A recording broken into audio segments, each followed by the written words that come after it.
2018ರಲ್ಲಿ form 57 ಬಿಡುಗಡೆ ಮಾಡಲು ದೊರೆಸ್ವಾಮಿ ಅವರು ಕಾಗೋಡು ತಿಮ್ಮಪ್ಪ ಕಾನೂನು ಮಂತ್ರಿಯಾಗಿದ್ದಾಗ ಹಾಗೂ ಸಿದ್ದರಾಮಯ್ಯ ಅವರು ಮುಖ್ಯಮಂತ್ರಿ ಆಗಿದ್ದ ಸಂದರ್ಭದಲ್ಲಿ ಒತ್ತಡ ಹೇರಿದ ಪರಿಣಾಮವಾಗಿ ಫಾರಂ ನಂಬರ್ ಬಿಡುಗಡೆಯಾಯಿತು.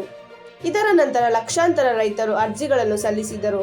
ಇಂದಿನ ಸರ್ಕಾರ ವಿವಿಧ ಕಾರಣಗಳನ್ನು ನೀಡಿ ಸಮಸ್ಯೆ ಬಗೆಹರಿಸುವಲ್ಲಿ ವಿಳಂಬ ಮಾಡುತ್ತಿದೆ.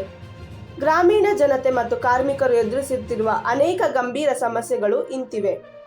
ಕಾರ್ಮಿಕರಿಗೆ 12 ಗಂಟೆಗಳ ಕೆಲಸ ಏರಿಕೆ, ಮಹಿಳೆಯರಿಗೆ ಕೆಲಸದ ಸ್ಥಳದಲ್ಲಿ ಯಾವುದೇ ಸುರಕ್ಷತಾ ವ್ಯವಸ್ಥೆ ಇಲ್ಲ, ಹಳ್ಳಿಗಳಲ್ಲಿ ಅಕ್ರಮ ಮದ್ಯ ಸರಬರಾಜು ಗಂಭೀರವಾಗಿ ಹೆಚ್ಚಳ, ಬಡವರಿಗೆ ಸರಿಯಾದ ಆರೋಗ್ಯ, ಶಿಕ್ಷಣ ಸೌಲಭ್ಯಗಳ ಕೊರತೆ, ಗಣಿಗಾರಿಕೆ ಹೆಸರಿನಲ್ಲಿ ಹಳ್ಳಿಗಳಲ್ಲಿ ಬೆಳೆಗಳ ಮೇಲೆ ಧೂಳು ಕೂತು ಬೆಳೆ ನಾಶ, ಗಣಿ ಧೂಳಿನಿಂದ ಜನರಲ್ಲಿ ಅಸ್ತಮ ಸೇರಿದಂತೆ ಅನೇಕ ಶ್ವಾಸಕೋಶ ರೋಗಗಳು ವ್ಯಾಪಕವಾಗಿ ಹೆಚ್ಚಳ.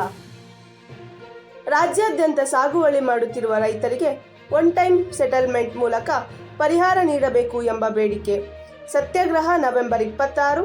ಈ ಎಲ್ಲ ಸಮಸ್ಯೆಗಳ ಹಿನ್ನೆಲೆಯಲ್ಲಿ ನವೆಂಬರ್ 26ರಂದು ಸ್ವತಂತ್ರ ಉದ್ಯಾನವನದಲ್ಲಿ ಭಾರೀ ಸತ್ಯಾಗ್ರಹ ಹೋರಾಟ ನಡೆಯಲಿದೆ.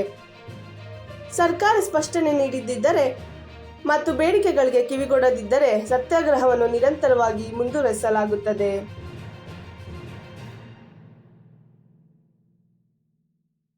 ಆವಾಗ 2010ರಲ್ಲಿ ಇವರು ಕಾಗೋಡು ತಿಮ್ಮಪ್ಪ ಕಾನೂನು ಮಂತ್ರಿ ಆಗಿದ್ದರು.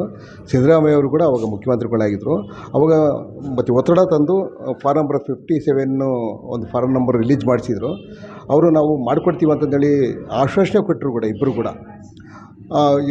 ಆದರೆ ಇಲ್ಲಿ ತನಕ ಆದರೂ ಕೂಡ ಈ ನಮ್ಮ ಕರ್ನಾಟಕದಲ್ಲಿ ಸುಮಾರು 30 ಲಕ್ಷ ಅರ್ಜಿಗಳು ವಿಲೇವಾರಿ ಆಗದಲೇ ಹಂಗೆ ಉಳ್ಕೊಂಡಿದ್ದಾವೆ.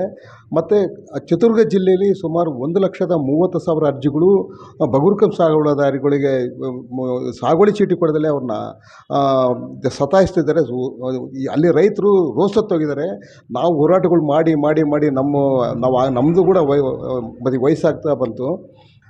ಆ ನಿಟ್ಟಿನಲ್ಲಿ ನಾವು ಮತ್ತು ಇದೇ ತಿಂಗಳು 26ರಂದು ಫ್ರೀಡಮ್ ಪಾರ್ಕಲ್ಲಿ ಒಂದು ಲಕ್ಷಾಂತರ ಜನ ರೈತರು ಮತ್ತು ಕಾರ್ಮಿಕರು ಮತ್ತು ಮಹಿಳೆಯರು, ವಿದ್ಯಾರ್ಥಿಗಳು, ಯುವ ಜನರೆಲ್ಲ ಸೇರ್ತಿದ್ದೀವಿ.